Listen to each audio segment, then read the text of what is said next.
You're kidding me. What is what is wrong with my life right now?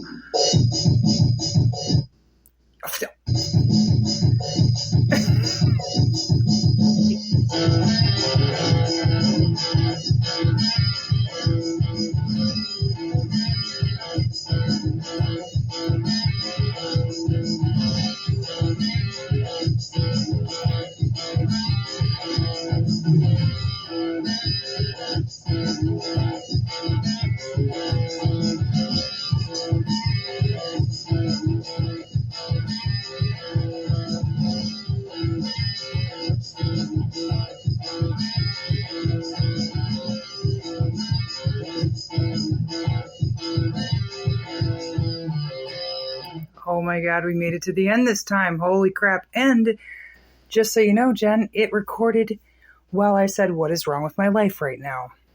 And we're going to... Yeah, no, we're going to keep it. We're keeping it. Because that's what we're doing today. Yeah. So, welcome to Comical Recovery. I'm your host with the most trauma, comedian Jessica Byrne, creator of the upcoming cartoon Buddies, winner of multiple East Coast comedy contests in 35 consecutive years of life struggles in the School of Hard Knocks. Subscribe, hit the like button for recognition, tell all your friends about your new addiction, because sharing is caring. And we have our beautiful co-host, Jennifer, here with us today and hopefully forever. I just want to keep you. So, there's that. You're welcome. Thanks. Hey. Hey. If you weren't going to say anything, I was going to be like, I guess she's my imaginary friend now. That would work, Yeah, it's not like I haven't been talking to myself for the last 25 episodes anyway, so whatever. Today's topic is gratitude. Yeah. How do you feel about that topic, Jennifer? Gratitude. I try to be grateful. When I was writing this today, I pulled from one book only because I think I did overkill on the last podcast. I had like 4 books, and I was like, oh my God, I'm so overwhelmed. Hey, self, let's not do that again. Okay. So I just pulled... There's nothing wrong with a little bit of information. Yeah, I know. You're right. But, I had information overload today. I had like 4 hours of reading and typing and reading and typing and reading some more. And you should be grateful you have those books. Oh, touche, using my topic against me. I love you.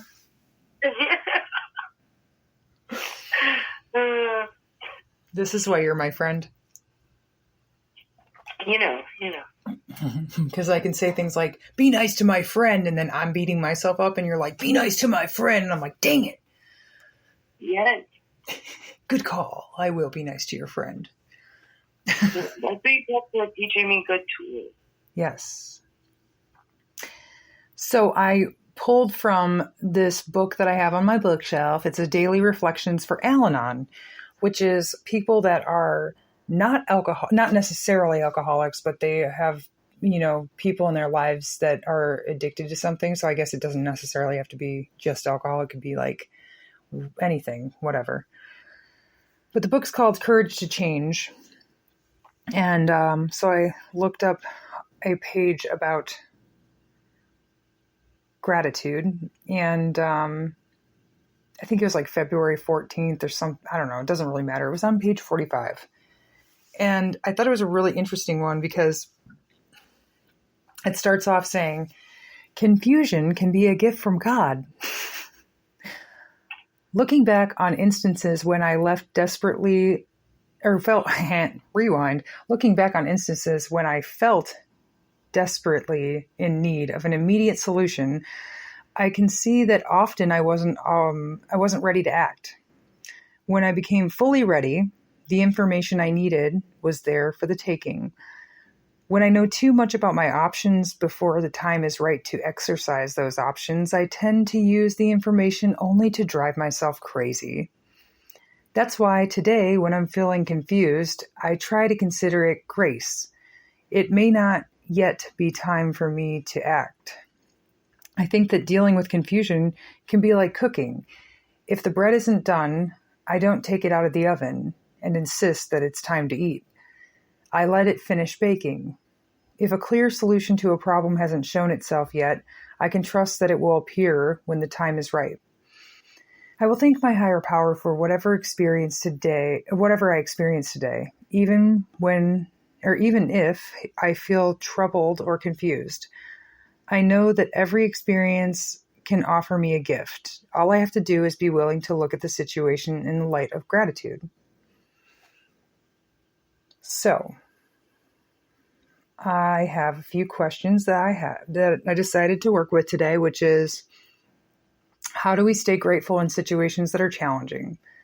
What challenging situations are we currently going through that's hard to be grateful? Do you think there are actions to take that you're not ready for or that I'm not ready for? And how would we get ready? And then I also went so far as to define the word grace, because I thought that was a really interesting sentence. Today, it says, that's why today when I am feeling confused, I try to consider it grace. And I was like, what? That's weird, you know? So grace, the noun, was the number one is like simple elegance or refinement of movement, which I thought that was really a cool way to define it. And then the second definition is courteous goodwill. And then the verb is to do honor or credit to someone or something by one's presence. And that made me think of you. Yeah. You want to know why? Why? Because I think of all of the crap that occasionally you put up with, and I thought, wow, you have a lot of grace all the time, because you honor people with your presence when you don't have to do that.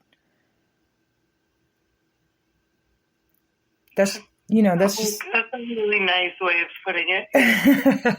Well, that's made me think of, because I just know how much you offer your family, and what you do for the father of your child, and like you don't always you when things get too heavy, you fuss about it, which is totally not even fussing, in my opinion. It's just the right thing to do. But you don't fuss about it most of the time. Like freaking 98% of the time, you don't even fuss about anything that's really, overkill in your life. You just like, okay, I'm like courteous goodwill. Boom. That's what I'm going to do. I'm going to, refine my movement through this bullshit. Because that's what I think of. You're welcome. You're welcome. That's totally what I think of when I think of you. And it was such a cool, like, for me, God moment, universe moment, whatever you want to call it, to like really look at that sentence and think about what it means. And then to have defined the word and thought about it like that. I was like, oh yeah, Jen's like always got grace. Well, I appreciate that. You're welcome. And I wanted to share that with you because I feel like there's so many moments that you are putting up with so much and you don't like see yourself in the proper light. And I think that's what friendships are supposed to always be about, is like shining the light on your friends in the way that, that you see them, so that they can start seeing themselves in that way. Thanks. You're welcome. It really, hits my little heart. Well, I'm not trying to like pull at your heartstrings, but I freaking love you. So. I love you too. So let's get back to our questions just so we don't like do this crying thing because I know that we can both get emotional and stuff. So, Yeah. What's the question? okay, so how do we still stay grateful in situations that are challenging? I think that's a pretty decent question to think about, right? Yeah, that's a decent question, but is there an answer? I mean, I try to stay grateful for everything that I have, but, there's struggles with everything regardless. Yeah, I mean, it's definitely easier. It might, I would think that it's easier to stay grateful when things are going good. But honestly, now that we're having the conversation, I feel like sometimes it's actually easier, at least for me, since I practice a program all the time, it's almost easier for me to forget to have gratitude in moments when things are going good. Yeah. No, it's true, though. Because, I feel like it's like the part of, when you take things for granted type of thing, yeah. Like when it's good, you kind of just go with the flow and you're just like, okay. But then when it's bad, you're just like, it feels like a ton of bricks. Yeah. You get caught up in the euphoria of the good stuff that's going on. And for me, it's like, I pull out my gratitude, card, list, whatever, when things have hit the fan and I'm like, oh my gosh, I need to ground myself in gratitude right now. Otherwise I might murder someone. Yeah, that'll happen. I'll be like, let me write a list. I'm grateful for these stupid shoes. I guess I'm grateful I slept yesterday. Whatever. I'm pulling it from a place of really having a bad day. I used to, I don't know if it was before I got in the program or right at the beginning, I was trying to listen to affirmations and it's like, the universe is on your side. And I'm like, is it though? It doesn't feel like it.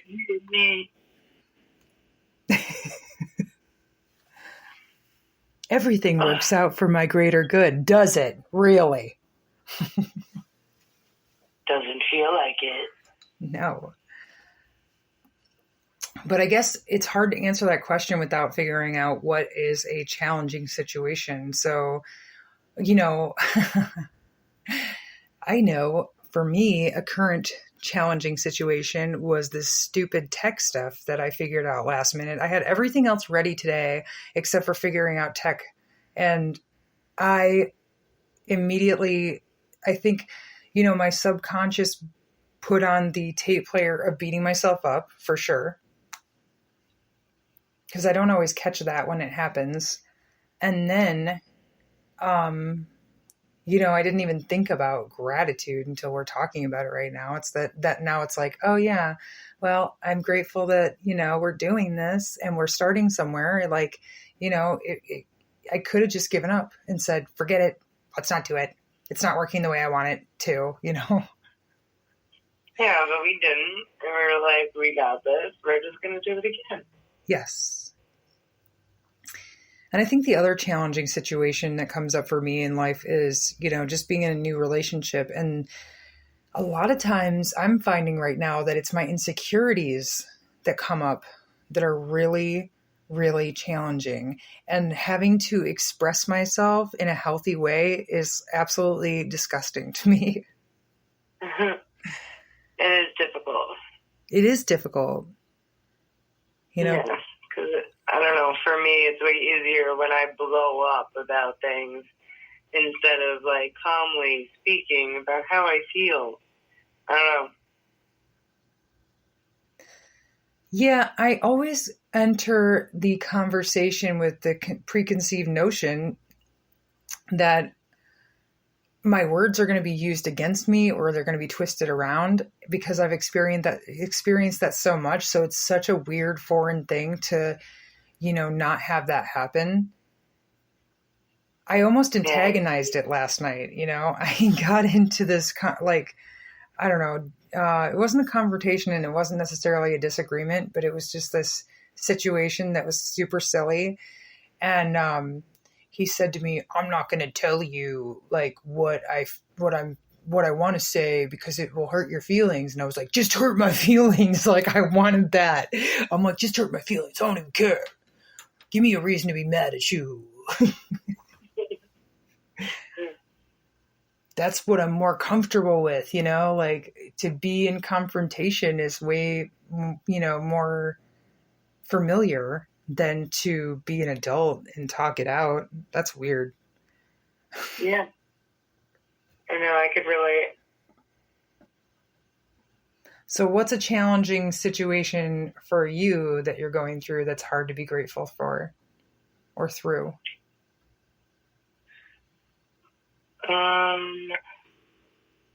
If you want to talk about something, if it's not too personal. You know, I'm gonna think. I'm like, probably like my living situation. Maybe I'm grateful for where I live and how I live. I'm just tired of dealing with drama from people that I have to be around. So, you know, that's one thing I struggle to be grateful for. But, you know.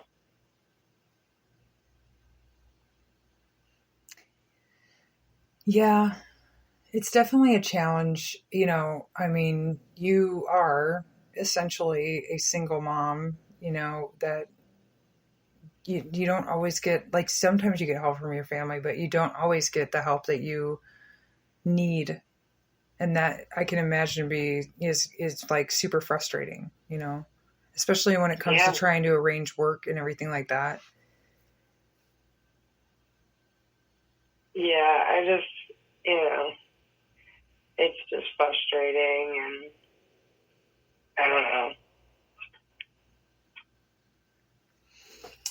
Well,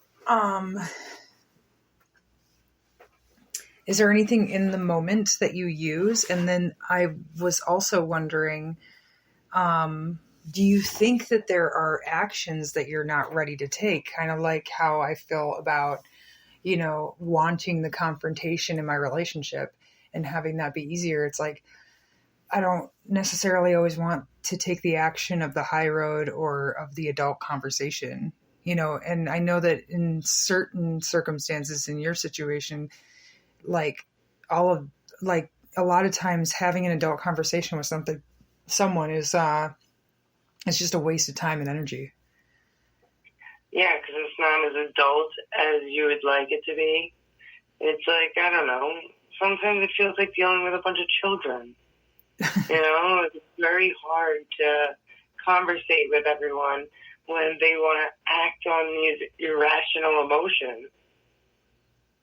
Yeah, everything is a reaction. You know what I love about the word responsibility? I had this friend of mine, an old guy, he said to me, you know what responsibility means, Jessica? And I said, no. What does it mean? And he says, it's about your ability to respond. And I thought, wow, I love that.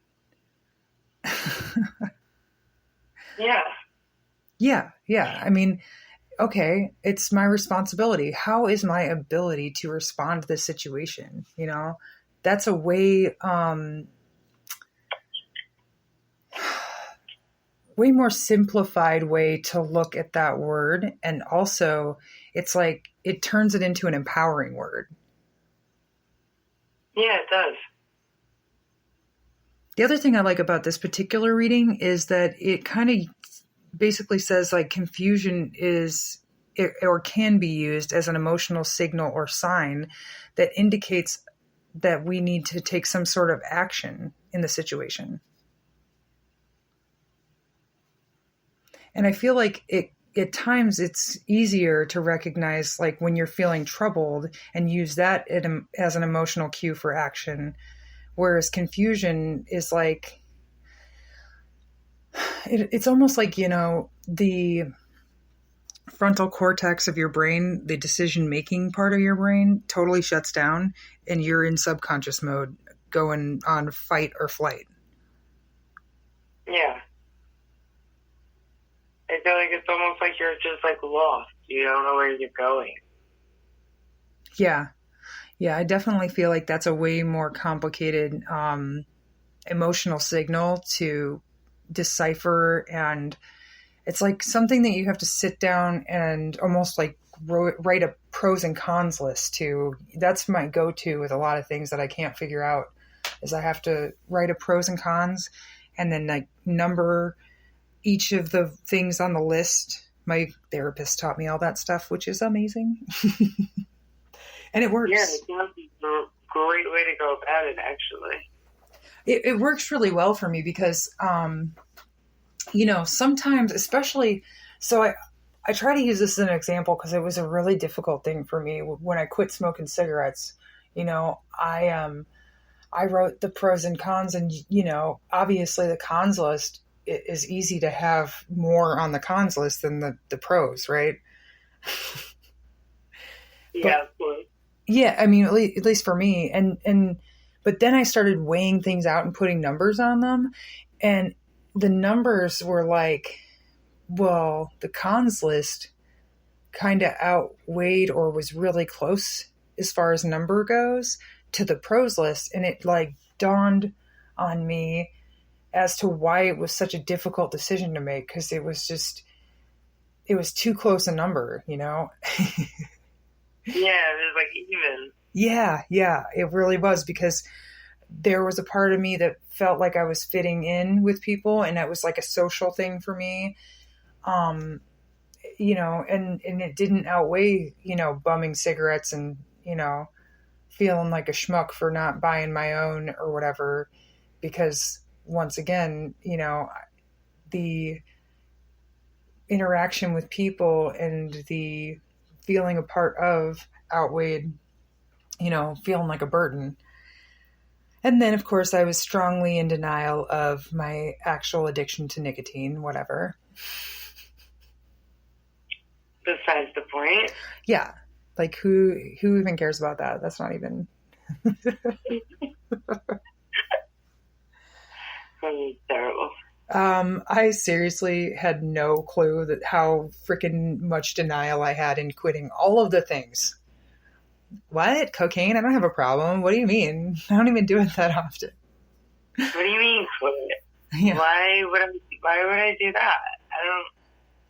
I don't do it enough to quit. Like, what are you talking about? Yeah, I quit all the time. Like, every weekend.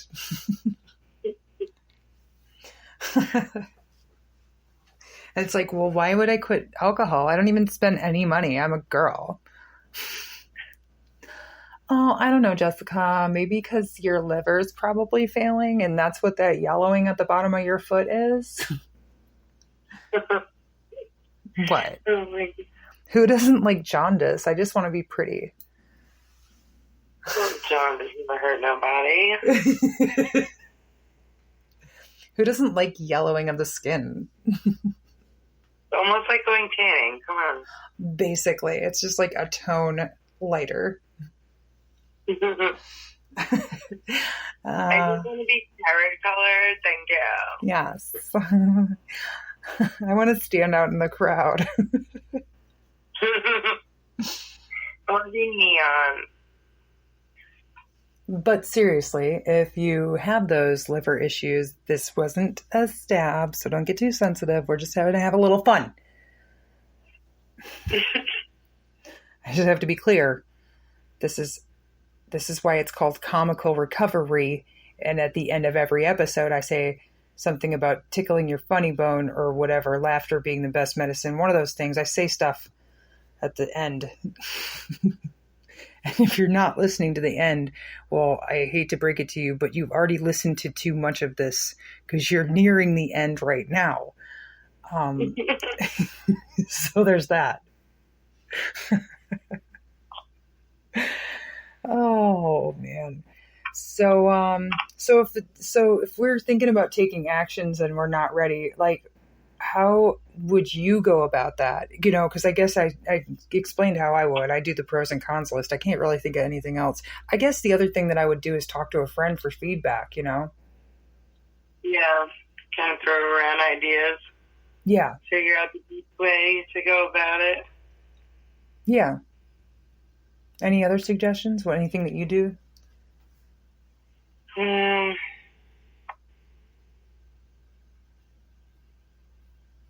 don't know. I just trust my gut with any decision that I make. That is amazing. Because honestly, it took me, I think, the last toxic relationship that I was in, after the second year of it, of course, that's when I realized, oh, I believe that the universe is teaching me the lesson of listening to my intuition.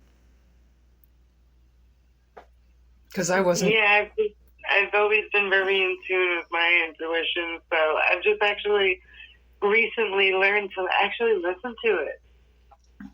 It's there for a reason, you know? Okay. So you weren't listening to it before, you were ignoring it. Because I know I was. Yeah.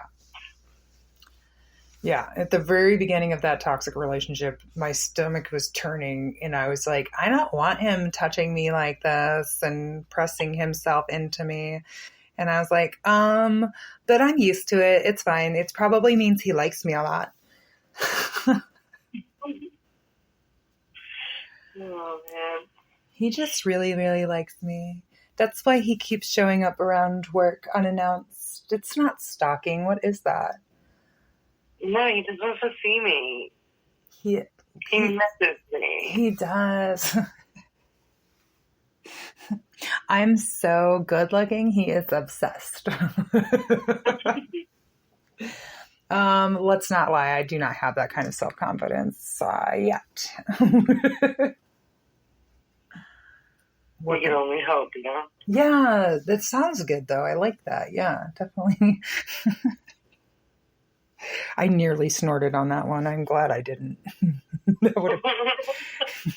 would have been embarrassing, dude. Almost found it out there. Oh, yeah.